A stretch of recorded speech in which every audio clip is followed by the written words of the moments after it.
national d'APTN, des démonstrations de solidarité pour la nation Wet'suwet'en. Tomorrow there's going to highway. Sur la Côte-Nord au Québec, il y a beaucoup de bons emplois dans les mines. Mais il n'y a pas beaucoup d'Inuits engagés pour les combler. Quelqu'un qui travaille, ça l'amène justement à changer de vie.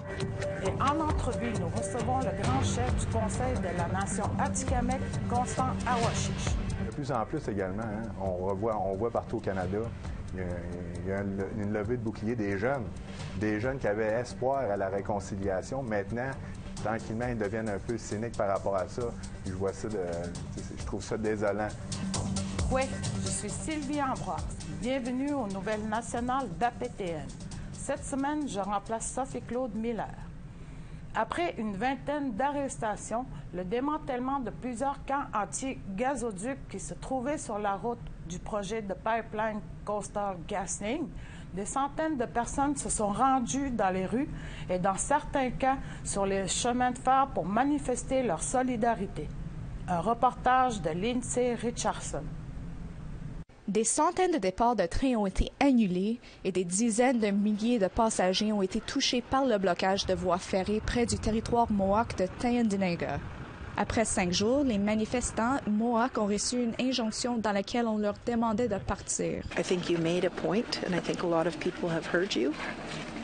And I'm not sure, but I know I'd really like to go home, and I wonder if maybe you guys would like to go home now too.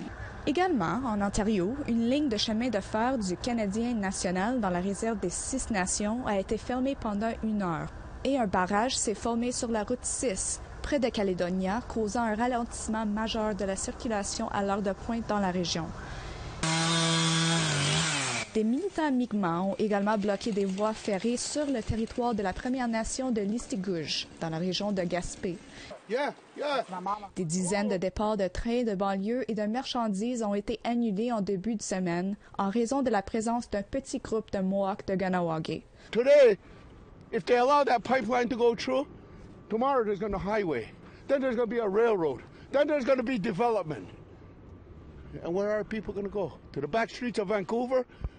To be able to have to sell their bodies so they can feed their children? To become drug dealers so they can feed their children? That's where they push us. Environ 300 personnes ont bloqué une importante intersection du centre-ville du Vancouver. Tandis que des centaines de personnes se sont rendues dans les rues de Winnipeg pour appuyer les chefs héréditaires Wet'suwet'en qui sont opposés au projet de pipeline. You condemn pipeline through Indigenous territories, free! Des manifestants se sont rassemblés dans un centre commercial du centre-ville de Winnipeg avant de bloquer 3 intersections très achalandées.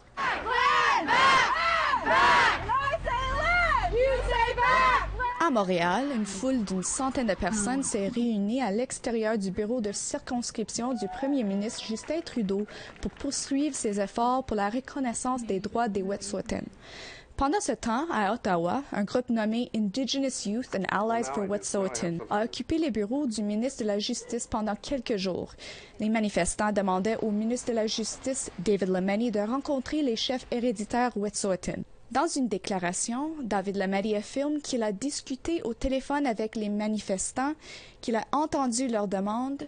Je me suis engagé à présenter leurs demandes à mes collègues du cabinet et à collaborer de bonne foi avec eux dans le cadre de mes fonctions et dans les limites de mes compétences en tant que ministre fédéral. He explained how this was a domestic issue.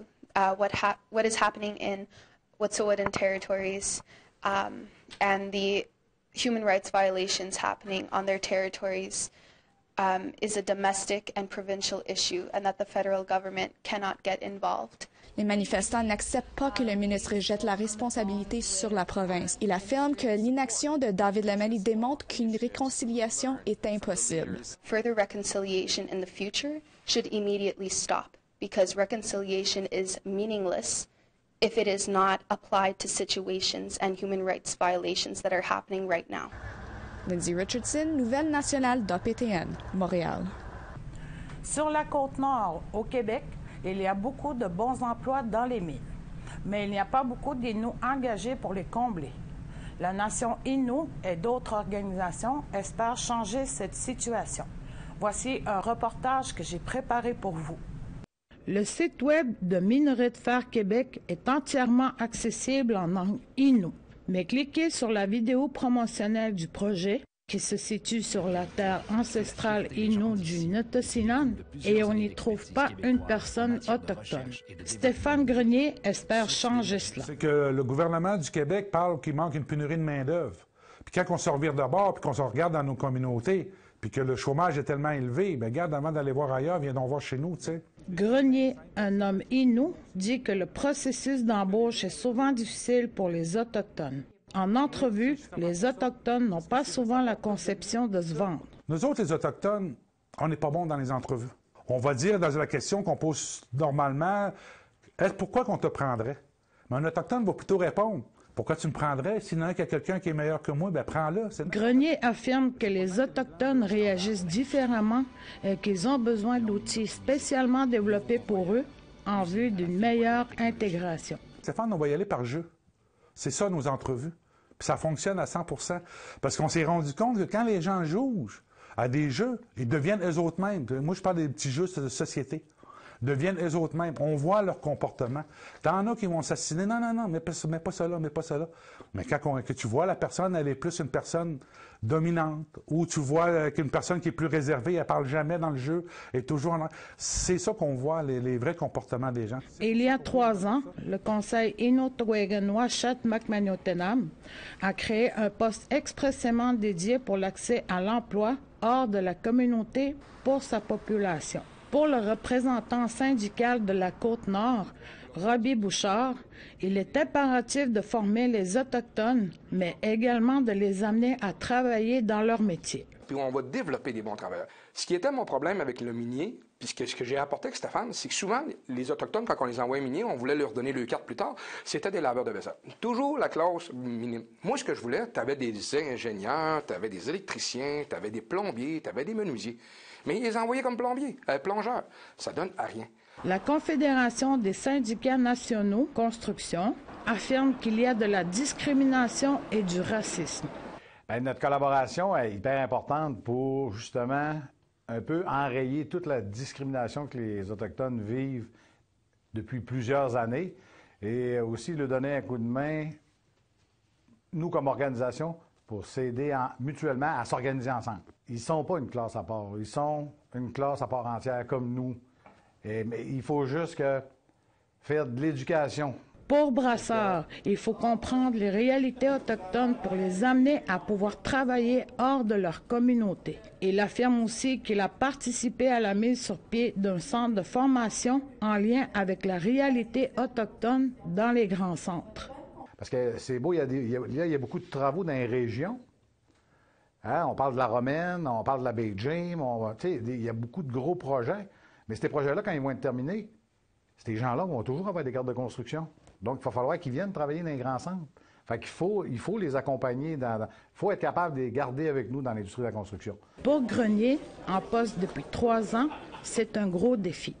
Selon lui, les compagnies disent que les Autochtones ont reçu des redevances et utilisent cet argument pour ne pas les engager. Comme le proverbe le dit, « Donne un poisson à un homme, il mangera un jour. Apprends-lui à pêcher, il mangera toujours. » On parle de fléaux en dedans de la communauté, parce que ça va loin là, quand tu crées de l'emploi. Là.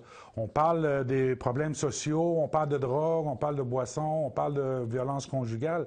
Mais quelqu'un qui travaille, ça l'amène justement à changer de vie. Inauguré récemment, le Centre régional d'éducation aux adultes Gojwap-Mitchabeu, situé dans la communauté d'Ouachat, s'avère un outil important pour la formation des Autochtones. Ça va apporter beaucoup, parce que le problème qu'on a beaucoup dans la communauté, c'est des gens qui manquent de compétences. Puis avec le CREA à côté, bien là, on peut aller chercher les compétences pour amener ces gens-là à l'emploi. Il n'y a plus de barrière qui peut nous empêcher de travailler. Avec les outils nouvellement en place, les Inuits pourront espérer bientôt être capables de faire le poids.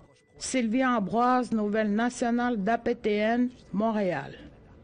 Au retour, on vous parle du mouvement Ovongalo qui dénonce l'acteur Johnny Essalo. Restez là.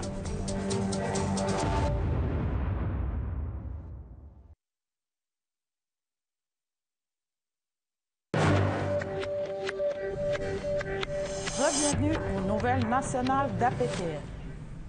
Ovongalou signifie moi aussi en Inuktitut. Le mouvement Moi aussi visait à dénoncer les hommes abusifs au sein de l'industrie cinématographique. À présent, la version Inuit essaie de faire de même. Un reportage de Ken Driscoll à Iqaluit. Des rumeurs circulent dans chaque communauté et le Nunavut ne fait pas exception. Aleta Arnakok Barry, cinéaste primé du Nunavut, est au courant de toutes ces rumeurs. We talk, especially as women, we talk about who's safe to be around, who's not. You know, there's whisper networks. Johnny Esaluk est l'un des acteurs les plus connus au Nunavut. Lorsqu'il a reçu l'Ordre du Canada et qu'il a été mis en nomination pour un prix Inspire, ces rumeurs sont devenues trop persistantes pour qu'Aleta Arnakok Barry les ignore. Elle se souvient d'une fête au cours de laquelle Johnny Esaluk a dépassé les bords. He touched my bum, and not just like a brush that could have been an accidental bump. He fondled me. It was 100% a sexual touch, and I was shocked. I had no idea it was coming. It just came out of nowhere, completely uninvited, no flirtation at all. Not that matters. Elle affirme qu'au cours des années qui ont suivi, elle entendait parler de plus en plus souvent de gestes de ce genre de la part de Johnny Esaluk. Et pire encore, selon les dossiers judiciaires, Johnny Esaluk a plaidé coupable d'avoir proféré des menaces à une femme en mars 2014. Il a écopé de 15 mois de probation. Johnny Esaluk a commencé sa carrière dans un court-métrage d'Aleta Arnakok Barry. La jeune femme s'est sentie responsable. And over time, the stories I heard just gradually got worse and worse. And I started to feel responsible in some way because I had cast him in my short film that was seen far and wide, and very probably helped him get more work in the film industry. His public profile grew and grew. Elle a rédigé un texte sur ce qu'elle a vécu et sur ce qu'on lui avait dit, et elle l'a publié en ligne. La réponse n'a pas tardé. Le mot-clic Ovan Alu, qui signifie moi aussi en Inuktitut, est apparu. Quelques heures à peine après sa déclaration, Nathan Obed, président de l'Éthique, est monté sur la scène à l'occasion des prix Inspiration Arctique à Ottawa. Il a dit qu'il la croyait et la soutenait. 2 commanditaires de l'acteur ont accepté sa démission dans les jours qui ont suivi. Inspire a suspendu son prix. APTN National News n'a pas réussi à joindre Johnny Esaluk pour lui demander sa version des faits. Il a présenté des excuses brèves et vagues aux médias locaux. Aleta Arnakok Barry espère que ce n'est que le début. I hope it's the new normal. I think saying these things out loud lets other predators know that you're not an easy target. And that they can't count on getting a pass from now on. I love knowing that there are predators all over shaking in their boots right now across the territory. Are they going to be next? Un reportage de Ken Driscoll, nouvelle nationale d'APTN Iqaluit. La compagnie de minerais de fer IOC, une division de Rio Tinto, a débuté des discussions avec le Conseil Inuit-Wegen Ouashat-Makmaliutenam et le Conseil des Inuits de Matimekos-Lac-John. Une nouvelle tentative de rapprochement après la déposition d'une poursuite contre la compagnie. La bataille a débuté dans les années 1950-60 avec l'installation d'une exploitation minière sur le territoire des Inuits, soit le Notessinan. 2 communautés sont touchées, Ouashat-Makmaliutenam et Matimekos-Lac-John. Entre 2010 et 2014, il y a eu des discussions, mais sans succès. En 2013, il y a un dépôt à la Cour pour une poursuite de 900 millions contre la minière IOC. Les Inuits n'ont pas été consultés pour tous ces sites miniers. ainsi que l'installation du chemin de fer traversant tout leur territoire. Le chef Mike McKenzie affirme que les membres de la communauté n'ont pas besoin de s'inquiéter. Ces discussions n'affecteront en rien le titre autochtone. Normalement, les droits ne sont pas affectés par rapport aux droits, au titre même. Il faut que le gouvernement soit, admettons, dans l'entente, que ce soit la provinciale ou fédérale, fait qu'au niveau d'entente commerciale, il n'y a aucun droit qui est éteint par rapport à des ententes commerciales qu'on signe auprès des Premières Nations. Après la pause, le grand chef du Conseil de la Nation Atikamekw, Constant Awashish, sera avec nous pour discuter de plusieurs sujets. Entre autres, sa motivation pour le témoignage qu'il a livré à une commission spéciale créée pour réexaminer la protection de la jeunesse. À tout de suite.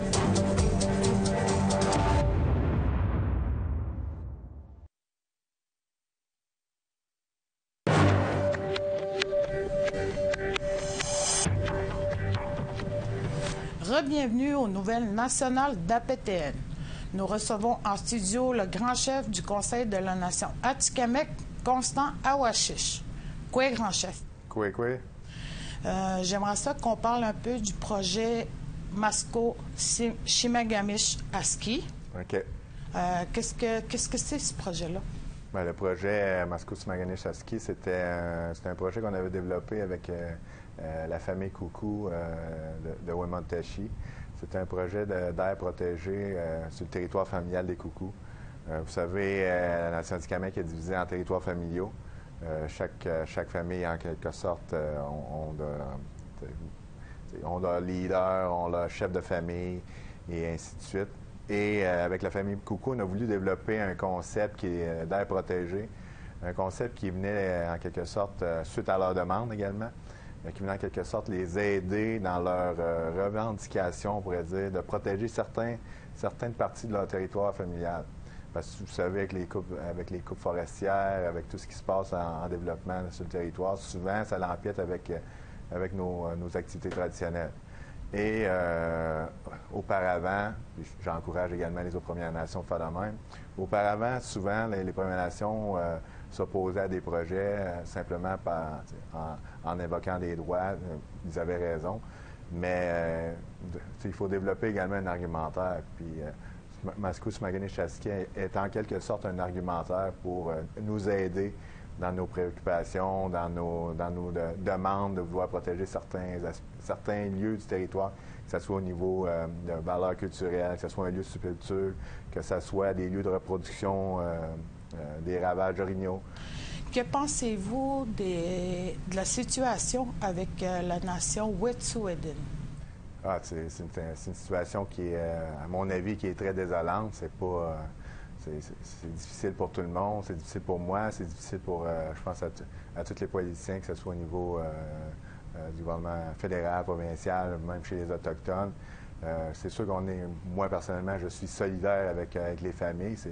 C'est des enfants, c'est des femmes, c'est des grands-mères, c'est des grands-pères.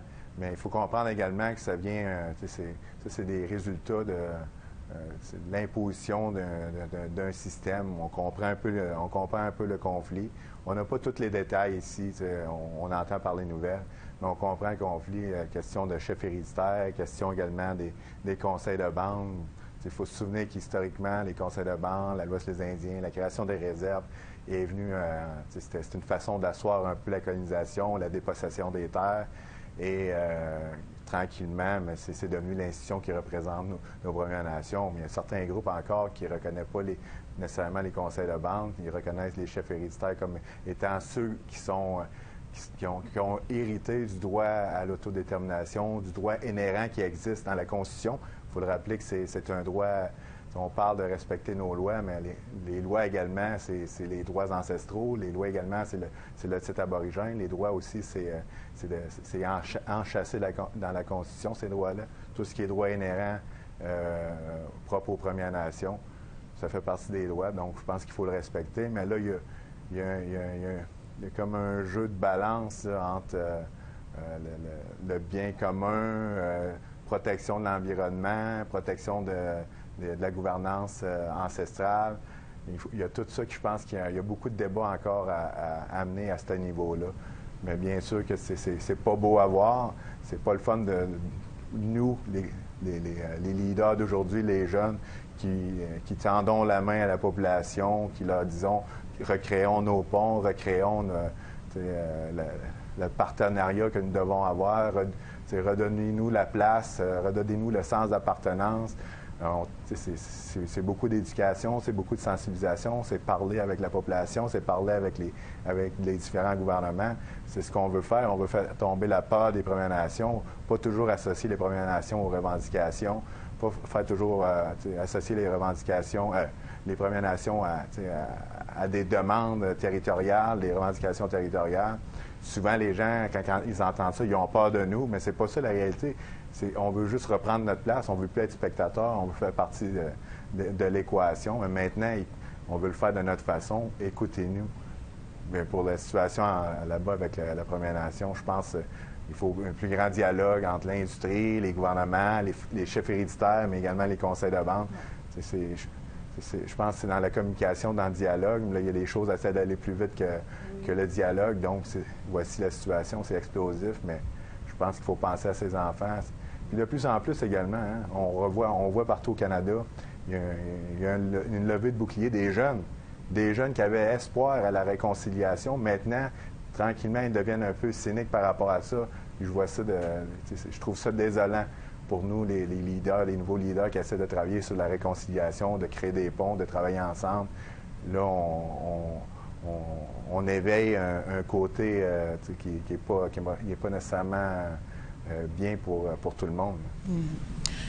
J'aimerais vous parler de votre témoignage pour la commission Laurent. Bien, le témoignage pour la commission Laurent, pour nous, c'était de partager notre expérience avec, vous savez, la Nation Atikamekw. On est les premiers à avoir signé une entente en vertu de l'article 37.5 de la Loi de la protection de la jeunesse, un article qui avait été ajouté dans les années 2000, justement sur l'initiative de la Nation Atikamekw, où nous avions mis en place un projet pilote sur un système de protection de la jeunesse qui est culturellement adapté à nos besoins. Depuis les années 80, les années 90, il y a eu des organisations non autochtones qui dénonçaient la situation que la Loi de la protection de la jeunesse était difficile à appliquer auprès des Premières Nations. Donc, suite à ça, nous, on a développé une politique sociale en 1997. On a travaillé sur un modèle. En 2000, on l'a présenté, on a fait modifier la loi. Puis depuis les années 2000, on a travaillé là-dessus. Autant, qu'est-ce qui est ironique là-dedans, c'est qu'il a fallu prouver qu'on savait comment s'occuper de nos enfants, alors qu'on s'est occupé de nos enfants pendant des milliers d'années. Mais il fallait le faire, on l'a prouvé, on a prouvé que notre système fonctionnait, que nos approches ancestrales fonctionnaient. Et en 2018, on a signé une entente avec les gouvernements. Puis maintenant, on est autonome au niveau de la protection de la jeunesse. Tsinishkamadin, grand chef. Tsinishkamadin, Miigwech. C'est ce qui conclut le bulletin de nouvelles nationales d'APTN. Je suis Sylvie Ambroise au nom de toute l'équipe et en mon nom. Merci d'avoir été des nôtres. Yamé.